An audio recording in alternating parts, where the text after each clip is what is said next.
kecenderungan terjadinya rekayasa pemilu yang terutama dilakukan secara sistematis dari hulu ke hilir.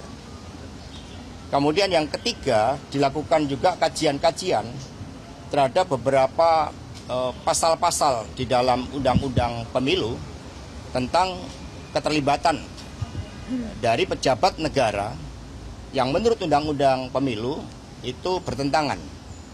Dan kemudian dipaparkan seluruh aspek-aspek secara komprehensif dari hulu ke hilir, baik diawali dari rekayasa hukum di MK, kemudian di tengahnya itu berbagai bentuk intimidasi, penggunaan aparatur negara, kemudian politik anggaran yang secara nyata itu dipraktekkan untuk mendukung pasangan 02.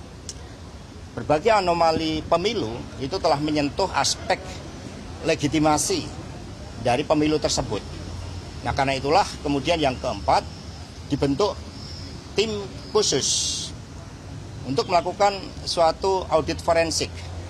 Dan tim khusus ini nantinya akan terdiri dari pakar hukum, pakar IT, kemudian juga demografi, dan setelah itu mereka-mereka yang memang punya pengalaman di dalam mengungkapkan bukti-bukti material agar apa yang menjadi ketentuan pelanggaran secara terstruktur, artinya melibatkan suatu kekuasaan masif itu dengan suatu orkestrasi yang menyeluruh dan sistematis dengan orkestrasi yang menyeluruh dan dampaknya adalah masif.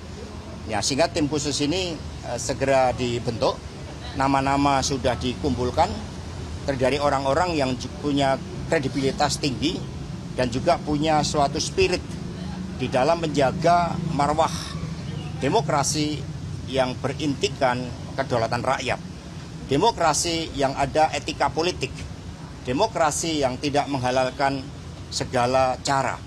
Dan kita juga melihat bahwa berdasarkan analisis terhadap proses, memang ada beberapa elemen-elemen di dalam internal penyelenggara pemilu dan juga pengawas pemilu di dalamnya ada pelemahan-pelemahan secara sistematis pula.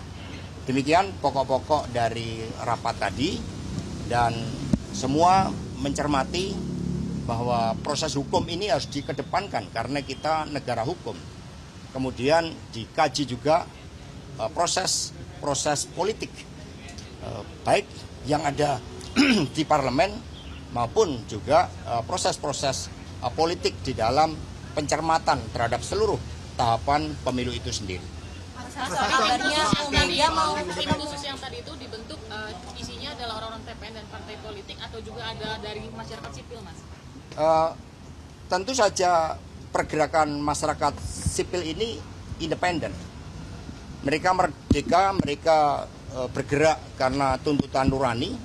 Banyak di antara mereka yang berasal dari kalangan akademis yang memang tidak rela melihat masa depan demokrasi kita dipertaruhkan dengan cara-cara seperti ini. Kami tidak mencampuri terhadap seluruh independensi dari pergerakan masyarakat sipil, sehingga tim khusus ini itu lebih banyak itu berasal dari internal TPN ataupun pihak-pihak yang kemudian secara sukarela ingin memberikan pengetahuannya, pengalaman, kompetensinya di dalam mengungkapkan berbagai aspek-aspek terkait dengan pengungkapan anomali demokrasi ini. Mas Hasto, kabarnya Bu Mega. Jelajahi cara baru mendapatkan informasi. Download Metro TV Extend sekarang.